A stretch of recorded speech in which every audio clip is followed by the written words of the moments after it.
Bienvenido al podcast Nuestro Dios, un podcast cristiano donde nos sumergimos en las Escrituras para ampliar nuestro conocimiento del quien es tanto nuestro Dios como el Dios de Jesús. El 27 de octubre de 1553, mientras Miguel Sebert era quemado vivo, exclamó: «Jesús, Hijo del eterno Dios, ten piedad de mí». ¿Qué crimen fue tan horrendo que mereció esta ejecución brutal? Muchos se sorprenderán al saber que su crimen fue simplemente creer en una doctrina diferente a la que aceptaban los dichos cristianos en el poder durante su día. En resumen, su crimen fue herejía. Miguel Sebert creía que Jesús no era Dios, sino el Hijo de Dios. La Iglesia Católica consideró esto una grave herejía y fue arrestado y encarcelado. La noche antes de su ejecución, escapó y huyó a Ginebra. Es posible que Miguel creyó que Juan Calvino y otros protestantes lo iban a proteger, ya que los protestantes también eran herejes de la Iglesia Católica. Desafortunadamente, cometió un error mortal, porque fue quemado vivo en Ginebra aún así. En una carta escrita en el 1546, Calvino dijo con respecto a Miguel: «Si viene, nunca lo dejaré partir con vida, si mi autoridad tiene peso». Y más tarde, después de su ejecución, escribió: «Cualquiera que sostenga que es injusto dar muerte a herejes y blasfemos, incurrirá a sabiendas y voluntariamente su misma culpa». Claramente, Juan Calvino jugó un papel en el asesinato de Miguel por ser un hereje, lo cual es irónico, ya que él y todos los protestantes en Ginebra eran herejes de la Iglesia Católica y, por lo tanto, culpables del mismo crimen. A lo largo de la historia, la Iglesia Católica han torturado y ejecutado a miles de personas por atreverse a creer en algo diferente a sus tradiciones y credos. Lamentablemente, como lo demuestra el asesinato de Servet, algunos protestantes continuaron con esa práctica impía durante algún tiempo. Sufrir y morir por la causa de Cristo a manos de los incrédulos es un honor. Pero, ¿qué hay de sufrir y morir por la causa de Cristo a manos de otros cristianos? ¿Alguna vez Jesús enseñó esto? ¿Puede alguien ser cristiano si tortura y asesina a otro solo porque cree algo diferente? No lo creo. En Juan 15, 12 al 13, Jesús enseñó a amarnos los unos a los otros, diciendo: «Este es mi mandamiento, que os améis los unos a los otros como yo os he amado. Nadie tiene amor más grande que este, que alguien dé su vida por sus amigos». Y Jesús no solo lo enseñó, sino que lo predicó con el ejemplo. También dijo en Mateo 5:44, «Amad a vuestros enemigos y orad por los que os persiguen». Saber cómo Miguel y muchos otros a lo largo de la historia han sufrido por sus creencias hace que mis circunstancias parezcan bastante pequeñas. Al igual que Miguel, yo también llegué a creer que Jesús no era Dios, sino que era el Hijo de Dios. Pero, a diferencia de Miguel, nadie quiere quemarme vivo. En cambio, fui excomulgado de una iglesia de la que fui miembro durante 10 años. Y comenzó con una pregunta genuina: ¿cómo puede Jesús, siendo Dios, morir si Dios es inmortal?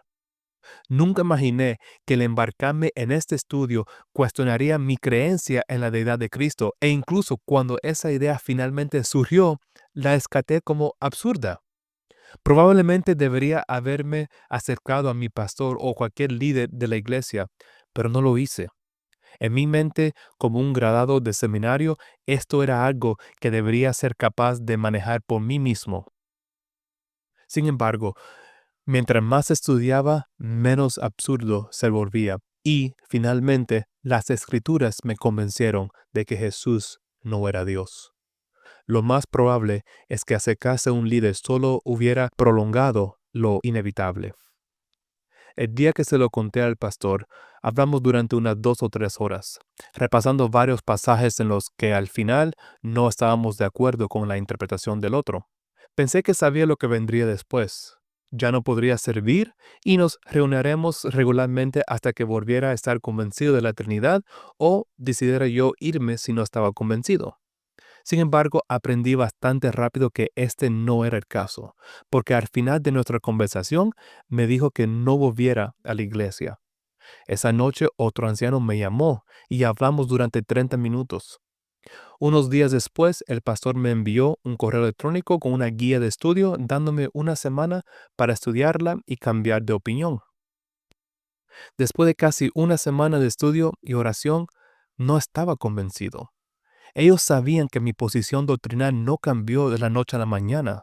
Por lo tanto, esperar que volviera a cambiar en una semana no era razonable, especialmente a través de una guía de estudio solamente. De todas formas, después de 10 años de membresía, todo se redujo a eso. Una conversación de 2 o 3 horas con el pastor, una llamada de 30 minutos con un anciano y una semana para cambiar de opinión a través de una guía de estudio. Ese domingo se dio a conocer públicamente a la iglesia y los últimos 10 años se fueron así como así. Pero la historia no termina ahí. Como mencioné anteriormente, me gradué de un seminario y fui enviado por esta iglesia al seminario en Honduras. En mis 4 años estudiando ahí, asistí y serví en varias iglesias. Durante mi primer año, en una de esas iglesias conocí a una mujer increíble de Dios y al comienzo de mi tercer año nos casamos.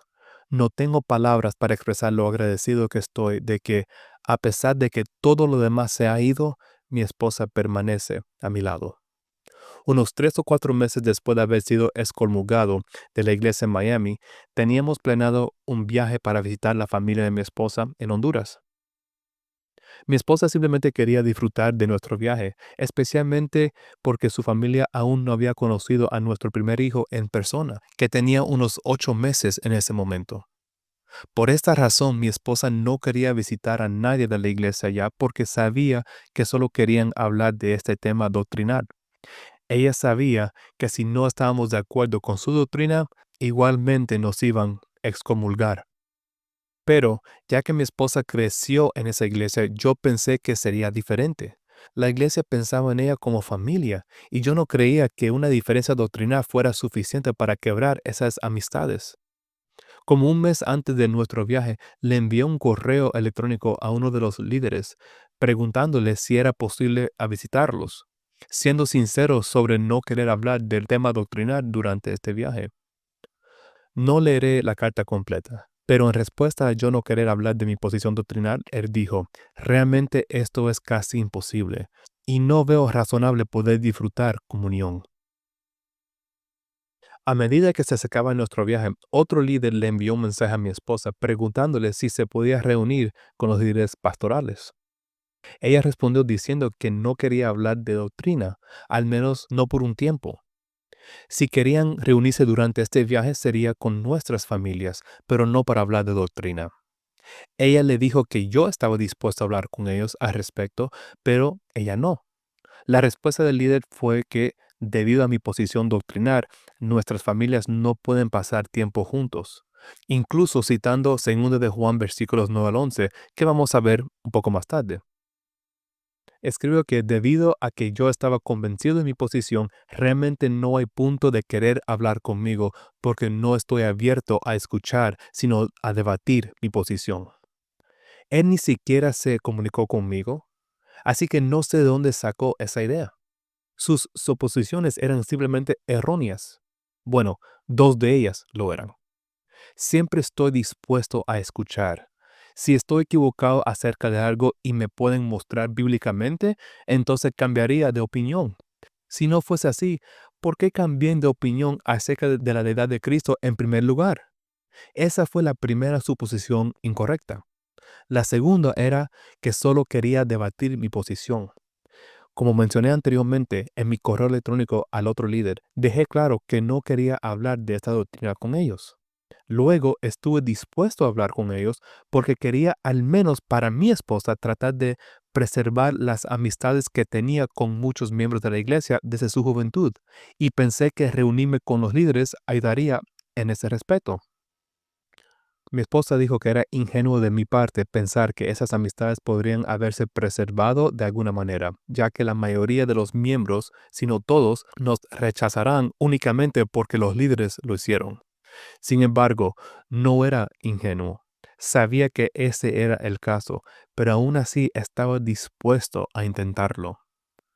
Pero en ningún momento quise debatir mi posición con ellos. Si hubiera hablado con ellos, hubiera sido solamente para tratar de encontrar algo en común que nos permitiría seguir siendo amigos. Desafortunadamente no tenía ningún deseo de seguir siendo amigos a menos que estuviéramos de acuerdo doctrinalmente, lo que me lleva a la única suposición correcta que hizo sobre mí. Yo estaba y sigo estando convencido de mi posición doctrinal. No habría pasado por todo lo que pasé si no lo estuviera. Lo que no entendieron es que mi deseo siempre ha sido seguir la verdad donde quiera que me lleve. Nunca he sido la persona que simplemente acepta lo que me enseñaron como verdad. Pongo todo a prueba, como todos deben hacer. En Hechos 17, Pablo y Silas van a Tesalónica para predicar el Evangelio, y los judíos no eran muy acogedores, por decirlo menos.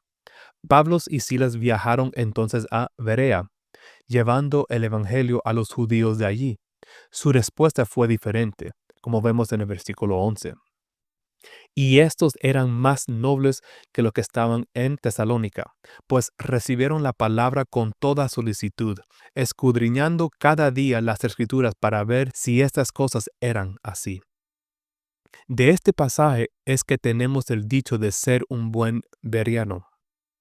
La idea es que debemos estar dispuestos a escuchar y cambiar nuestras creencias si somos convencidos a través de examinar las escrituras. Ahora, ¿significa esto que vas a cambiar de opinión? Por supuesto que no. Mire el versículo 12. Así que creyeron muchos de ellos. Estar dispuesto a considerar la creencia de otra persona no significa que al final tengamos que estar de acuerdo. Otra vez, fueron muchos de ellos lo que creyeron, no todos. Sin embargo, todos al menos estaban dispuestos a considerarlo genuinamente y escudriñar las escrituras.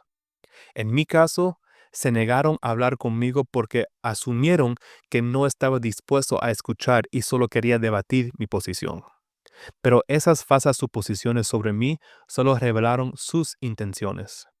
Si hubiera hablado con ellos, ¿crees que habría sido una conversación genuina para buscar la verdad? Yo no lo creo.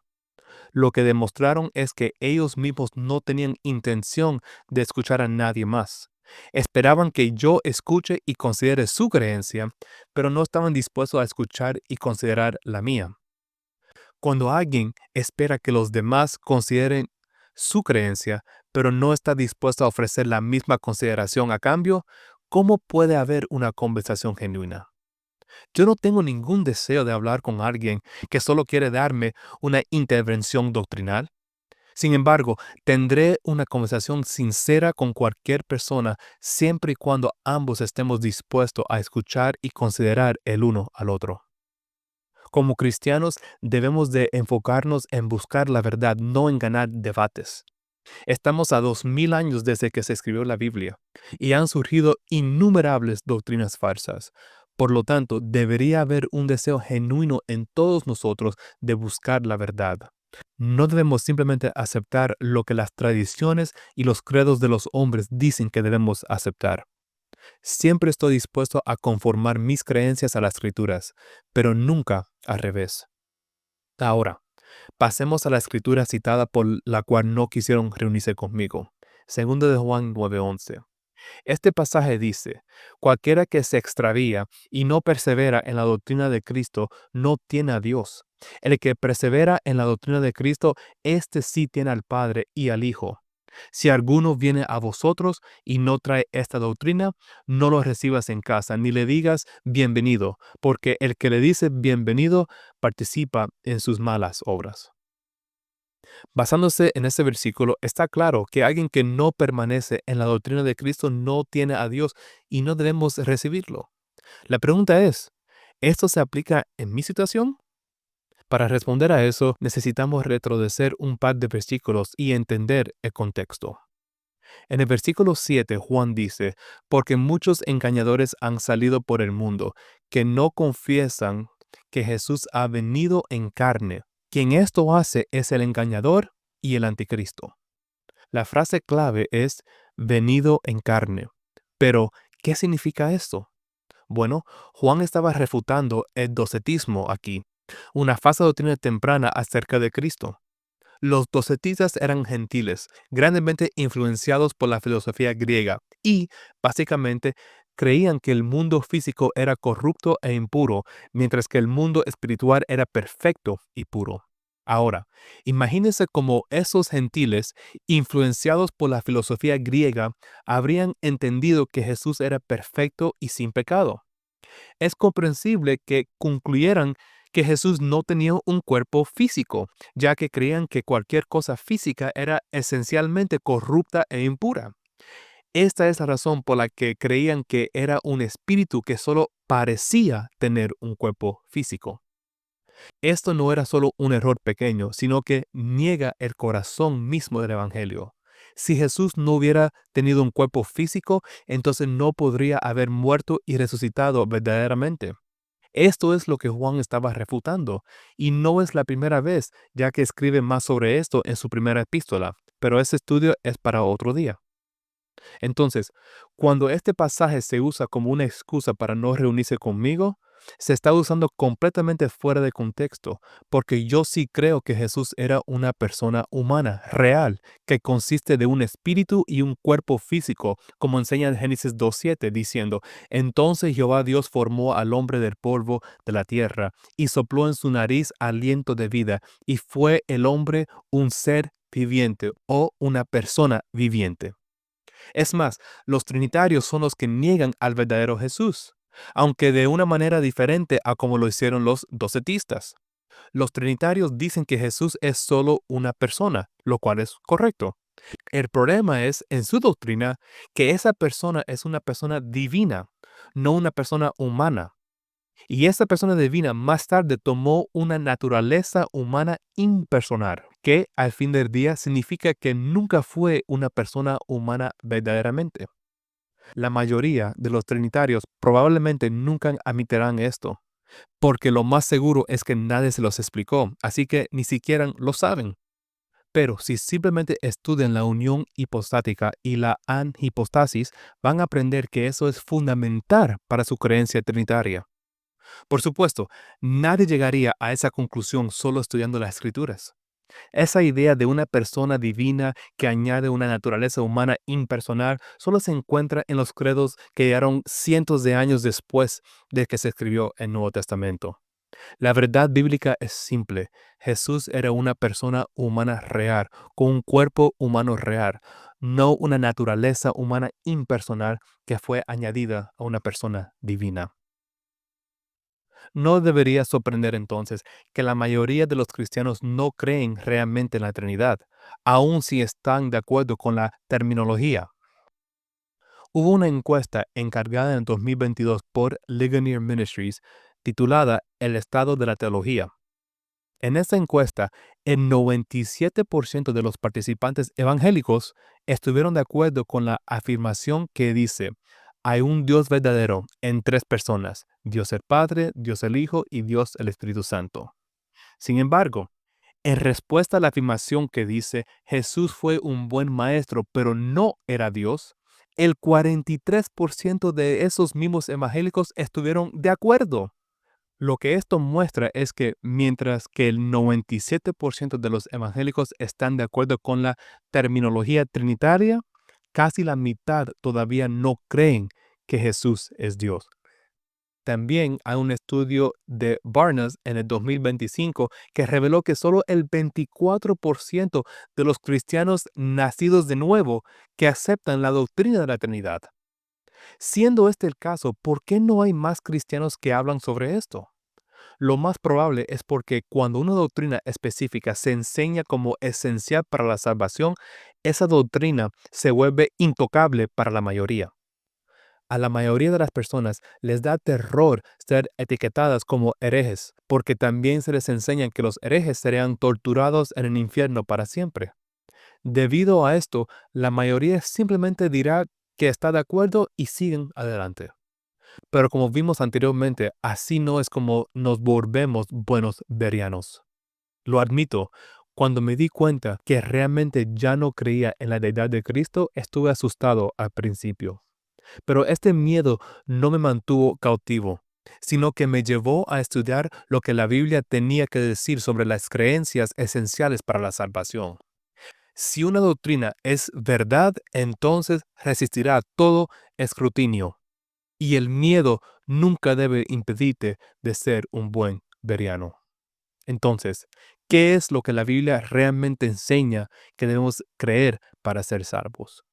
Un buen comienzo es Juan 3:16, porque de tal manera amó Dios al mundo que ha dado a su Hijo unigénito para que todo aquel que cree en Él no se pierda, mas tenga vida eterna. Más adelante, en Juan 14:1 dice Jesús, ¿creéis en Dios? Creed también en mí. Y en Juan 17:3, Jesús ora al Padre diciendo, y esta es la vida eterna, que te conozcan a ti, el único Dios verdadero, y a Jesucristo a quien has enviado. Está muy claro que debemos de creer tanto en Dios como en Jesús para la salvación. Sin embargo, la pregunta sigue siendo, ¿qué necesitamos creer acerca de Jesús para ser salvos? Bueno, Juan 20:31 lo resume así. Pero estas se han escrito para que creáis que Jesús es el Cristo, el Hijo de Dios, y para que creyendo tengáis vida en su nombre. Pero aún la Biblia tiene más que decir. En Romanos 10:9 Pablo declara, si confesares con tu boca que Jesús es el Señor y crees en tu corazón que Dios le levantó de los muertos, serás salvo. Por lo tanto, no se trata solo de creer que Jesús es el Señor, el Mesías y el Hijo de Dios, sino que Dios lo levantó de los muertos. En la respuesta que el líder dijo que no podíamos disfrutar compañía juntos, también escribió que la deidad de Cristo es el corazón del Evangelio y que negarlo es negar el Evangelio.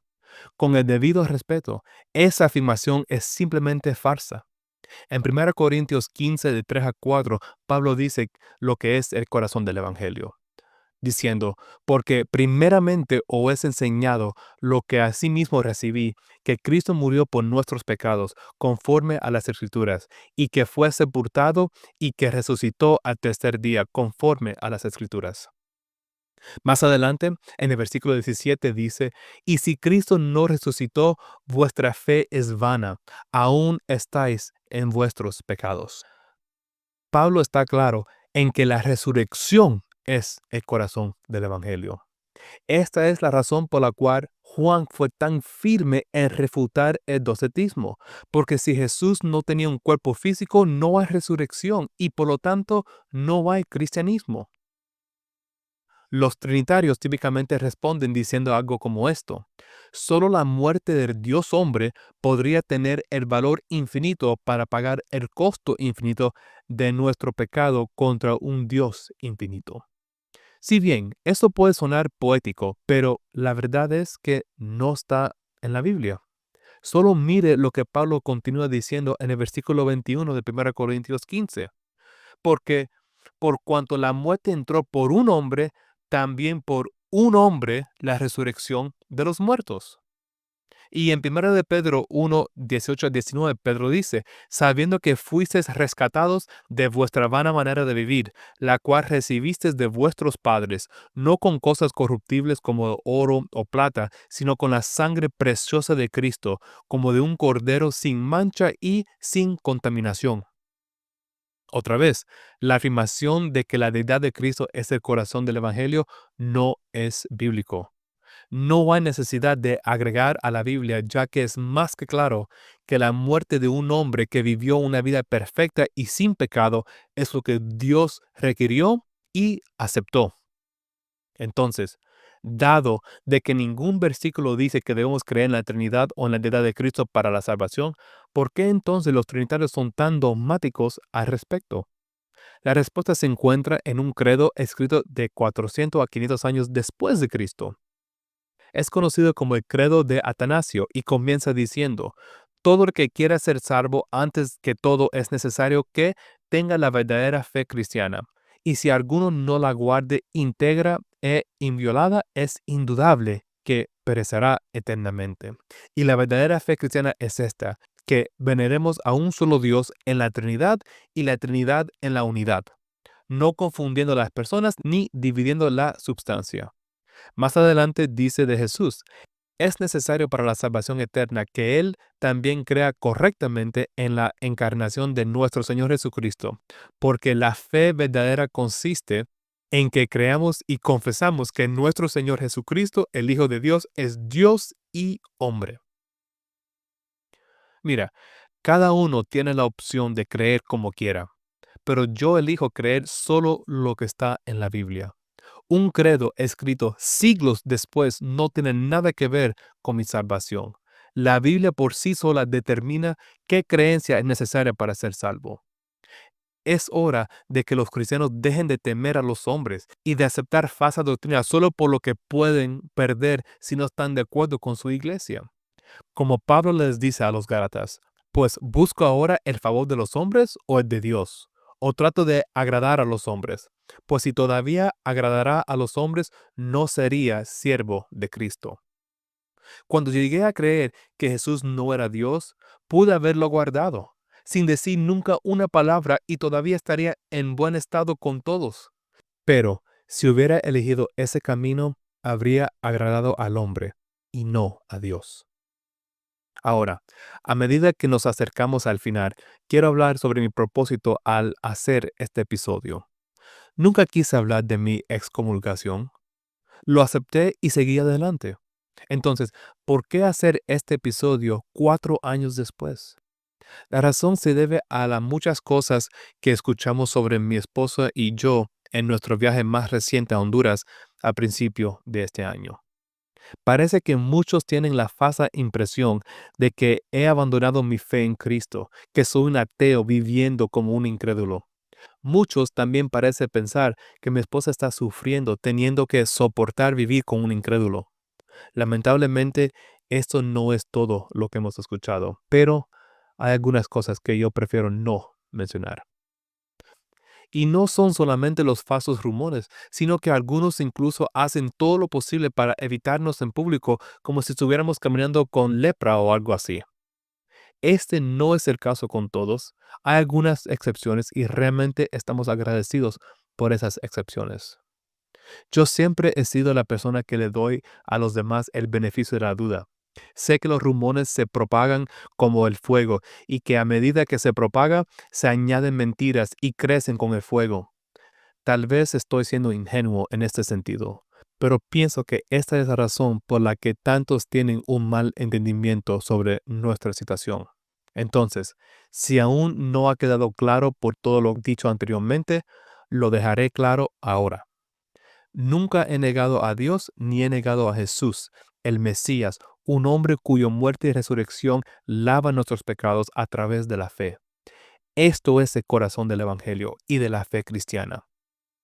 Hay una gran diferencia entre abandonar la fe cristiana y abandonar un credo hecho por los hombres. He sido falsamente etiquetado como un incrédulo y un negador de Cristo, no basado en la verdad de las Escrituras, sino basado en las tradiciones y credos de los hombres. Y ahora, con respecto al rumor insensato de que mi esposa sufre teniendo que soportar vivir con un incrédulo. Pasé varios años orando por una esposa, y verdaderas son las palabras que Jesús habló en Mateo 6:8. Vuestro Padre sabe de qué cosas tienes necesidad antes que vosotros le pidáis. Era imposible saber lo que me esperaba en el futuro, pero Dios, en su sabiduría infinita, sabiendo todo lo que estaba por venir, me guió a casarme con la mujer que estaría a mi lado hasta el final. Mi esposa y yo hemos estado felizmente casados por 10 años, y ser excomulgados de las iglesias en Miami y Honduras empequeñece en comparación con otros eventos infinitamente más dolorosos. Sin embargo, con nuestro matrimonio profundamente arraigado tanto en Dios como en Cristo, hemos estado ahí el uno para el otro en todo, y nuestro amor crece cada día. Estoy más que bendecido de caminar junto a mi esposa en este viaje terrenal, y la amaré como Cristo ama la iglesia hasta que lleguemos a nuestro hogar eterno. Así que, sabiendo la verdad, si has cambiado de opinión y quieres pasar tiempo juntos con nosotros como amigos, aun si no estamos de acuerdo doctrinalmente, estamos más que felices de hacerlo. Ahora, para concluir, quiero dejarle con una pregunta para que lo piensen hasta el próximo episodio. La Biblia es más que clara, que Jesús tiene un Dios, y sabemos que su Dios es el Padre solamente, no un Dios trino que solo se encuentra en los credos hechos por los hombres. Entonces, aquí está la pregunta. ¿Van a creer en el Dios de los credos inventado por los hombres siglos después? ¿O van a creer en el Dios de Jesús, que en la Biblia dice es solamente el Padre? Mi respuesta a esa pregunta es la razón por la cual fui excomulgado. No fue porque negué a Cristo, sino porque escogí ser seguidor de Cristo y enemigo de los credos. Gracias por escuchar, y mi oración es que el Dios de la paciencia y del consuelo nos conceda tener el mismo sentir los unos para con los otros conforme a Cristo Jesús, para que unánimes a una voz glorifiquemos al Dios y Padre de nuestro Señor Jesucristo.